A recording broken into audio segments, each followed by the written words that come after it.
حوصلہ نہیں ٹوٹا بلکہ اس نے پولیس کو رشوت دینے کا طریقہ ڈھونڈ نکالا اور اپنا کام جاری رکھا۔ پیبلو کا اصل مقصد صرف پیسہ کمانا تھا، اس لیے جہاں بھی اسے زیادہ ارننگ نظر آتی وہ اسی فیلڈ میں گھس جاتا۔ پیسے کے لیے پہلے وہ چوری، کڈنیپنگ اور مرڈر جیسے کرائمز کرتا رہا، لیکن جب اس کا سامنا کوکین بزنس سے ہوا تو اس کے پروفٹ کے سامنے باقی تمام کام اسے بالکل بے معنی لگنے لگے۔ یہ 1970s کا وہ دور تھا جب امریکہ میں ڈرگز کی اسمگلنگ تیزی سے بڑھ رہی تھی۔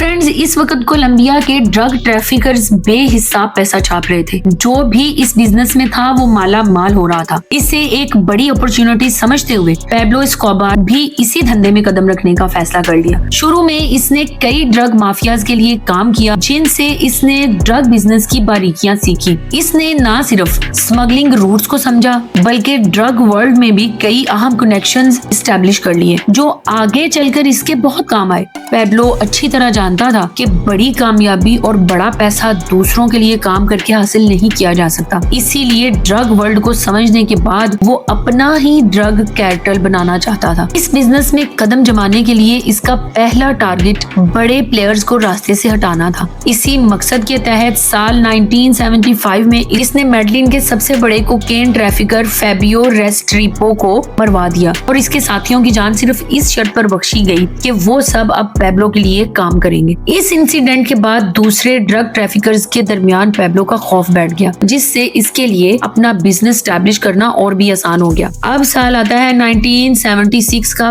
پیبلو اسکوبر کی زندگی میں کئی بڑے موڑ لے کر۔ اسی سال اس نے اوچاؤ برادرز، کارلوس لیدر اور جارج جیسے کریمنلز کے ساتھ مل کر میڈلین کارٹل قائم کر لیا۔ یہ کارٹل کوکین کی پروڈکشن سے لے کر ڈسٹریبیوشن تک سب کچھ خود کرتا تھا۔ اس کارٹل کا ہیڈ خود پیبلو بنا، جو پہلے ہی کوکین پروڈیوسرز، ٹرانسپورٹ ایکسپرٹس اور کچھ کرپٹ گورنمنٹ آفیشلز کے ساتھ ریلیشنز ڈیولپ کر چکا تھا۔ وہ کوکین سپلائی کے لیے نہایت انوکھے طریقے استعمال کرتا تھا، جیسے کبھی کار ٹائرز میں، کبھی ٹی وی سیٹس میں، کبھی مچھلی کے پیٹ میں، تو کبھی کنڈومز کے اندر، یہاں تک کہ ایئر پلینز کے ٹائرز میں بھی کوکین بھر کر سپلائی کی جاتی۔ اس کام میں مدد کرنے والے پائلٹ کو ہر فلائٹ کے بدلے $1 ملین انعام دیا جاتا۔ اس کی لیڈرشپ میں کارٹل کا بزنس تیزی سے بڑھنے لگا اور کمائی بھی غیر معمولی ہو گئی۔ جب دولت حد سے زیادہ بڑھ گئی تو بزنس کو ایکسپینڈ کرنے کے لیے سب مرینز اور ایئر کرافٹس خریدے گئے۔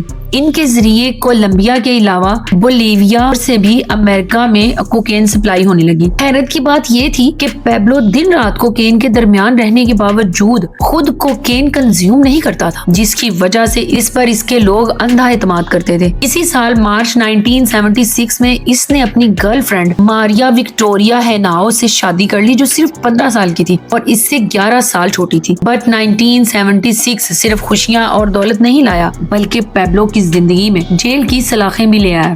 9 جون 1976 کو کولمبیا انٹیلیجنس ایجنسی کی ایک ریڈ میں پیبلو کی کار کے ٹائرز سے تقریباً 40 پاؤنڈز کوکین برآمد ہوئی، جس کے بعد پیبلو سمیت اس کے 6 ساتھیوں کو اریسٹ کر کے جیل بھیج دیا گیا۔ لیکن وہ زیادہ عرصے جیل میں رہنے والا نہیں تھا۔ کرائم ورلڈ کے تمام داؤ پیچ وہ سیکھ چکا تھا۔ اس نے پولیس آفیسرز، لائرز اور ججز کو یا تو رشوت دے کر یا ڈرا دھمکا کر جیل سے نکلنے کا راستہ بنا لیا۔ جیل سے نکلتے ہی اس نے مثال قائم کرنے کے لیے ان 2 ایجنٹس کو بھی مروا دیا جنہوں نے اسے اریسٹ کیا تھا۔ اسی کے ساتھ پیبلو نے پوری دنیا کے سامنے اپنا قانون واضح کر دیا، پلاٹا او پلومو۔ پلاٹا یعنی رشوت لو اور میرے ساتھ ہو جاؤ، میں تمہیں اوپر سے نیچے تک پیسے میں نہلا دوں گا، اور پلومو یعنی اگر میرے خلاف گئے تو تم بھی اور تمہارا پورا خاندان بھی ختم۔ جرنلسٹ ہوں، پولیس آفیسرز ہوں، منسٹرز ہوں یا ججز، سب کے سامنے صرف یہی 2 آپشنز تھے۔ وقت کے ساتھ ساتھ پیبلو اسکوبار کا کوکین امپائر ناقابل یقین حد تک پھیل چکا تھا۔ میڈلین کارٹل اب دنیا کا سب سے طاقتور ڈرگ آرگنائزیشن بن چکا تھا۔ امریکہ میں داخل ہونے والی ہر 3 میں سے 1 کوکین شپمنٹ پیبلو کے نیٹ ورک سے آتی تھی۔ روزانہ کی کمائی لاکھوں ڈالرز تک پہنچ چکی تھی۔ اتنا پیسہ تھا کہ نوٹ گننے کے لیے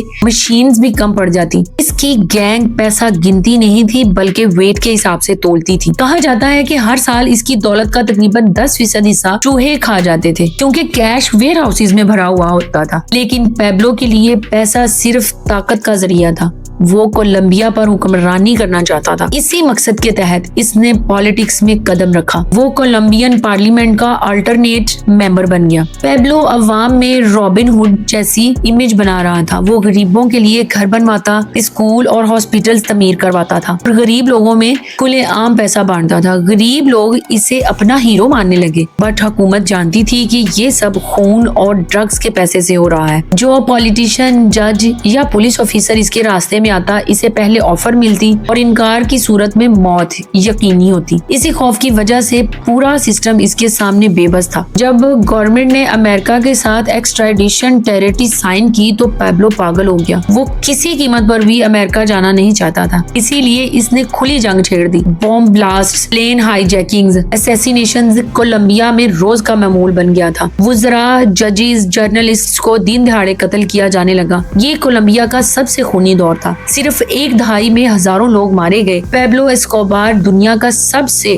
وانٹڈ کرمنل بن چکا تھا۔ امریکہ اور کولمبیا دونوں نے مل کر اس کے خلاف میسیو آپریشن شروع کیا، اور فرینڈز اس سب کے چلتے کئی سالوں تک وہ جنگل اور سیف ہاؤسز میں چھپا رہا، لیکن اس کا امپائر آہستہ آہستہ ٹوٹنے لگا تھا۔ اپنے ہی لوگ دشمن بنتے چلے گئے۔ آخر کار دسمبر 1993 میں میڈلین میں پیبلو اسکوبار مارا گیا، ایک ایسا شخص جس نے دنیا کو ڈرایا، خرید لیا اور ہلا کر رکھ دیا، لیکن اس کی کہانی آج بھی زندہ ہے۔ پیبلو اسکوبار ثابت کرنا چاہتا تھا کہ کرائم جتنا بھی طاقتور ہو، انجام ہمیشہ خوفناک ہی ہوتا ہے۔ پیبلو کی موت کے بعد لوگوں نے سمجھا کہ کولمبیا میں ڈرگ وائلنس ختم ہو جائے گی، بٹ حقیقت بالکل اس کے برعکس تھی۔ پیبلو تو مر گیا مگر ڈرگز کا بزنس زندہ رہا۔ اسکوبار کے مرنے کے بعد میڈلین کارٹل ٹکڑوں میں بٹ گیا۔ اس کے بچے کچے لوگ یا تو مارے گئے یا رائیول کارٹل میں شامل ہو گئے۔ اب طاقت سیلی کارٹل کے ہاتھ میں آ چکی تھی، جو پہلے خاموشی سے کام کرتا تھا۔ جہاں پیبلو کھلے عام ٹیرر پھیلاتا تھا، پیبلو کی موت کے بعد اس کی فیملی کے لیے زندگی کسی سزا سے کم نہیں تھی۔ اس کی بیوی اور بچے کولمبیا چھوڑنے پر مجبور ہو گئے۔ کسی کنٹری نے انہیں آسانی سے پناہ نہیں دی، کیونکہ اسکوبار کا نام ابھی بھی خوف کی علامت سمجھا جاتا تھا۔ آخر کار اسکوبار کی بیوی نے نیم چینج کر لیا اور اس کا بیٹا ایک عام انسان بن کر جینے لگا۔ آج پیبلو اسکوبار کا بیٹا کھلے عام کہتا ہے کہ وہ اپنے باپ کے جرائم پر شرمندہ ہے۔ وقت گزرنے کے ساتھ ساتھ پیبلو اسکوبار موویز، ویب سیریز اور ڈاکومنٹریز کا مرکزی کردار بن گیا۔ نیٹ فلکس کی سیریز نارکوز نے اسے نئی نسل کے سامنے دوبارہ زندہ کر دیا،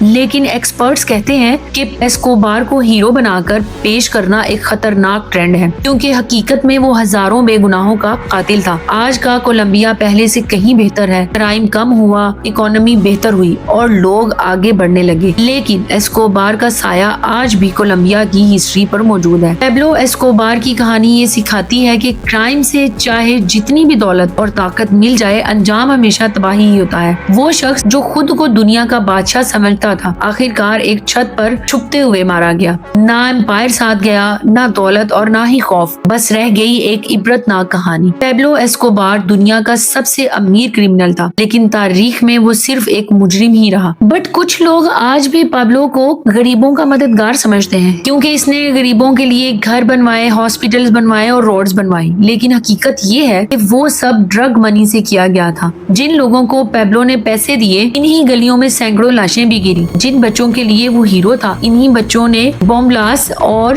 شوٹنگز بھی دیکھی۔ اسکوبار نے کولمبیا کی اکانومی کو اربوں ڈالرز کا نقصان پہنچایا۔ فورن انویسٹرز ملک چھوڑ کر چلے گئے، ٹورزم تباہ ہو گیا اور ان امپلائمنٹ بڑھ گئی۔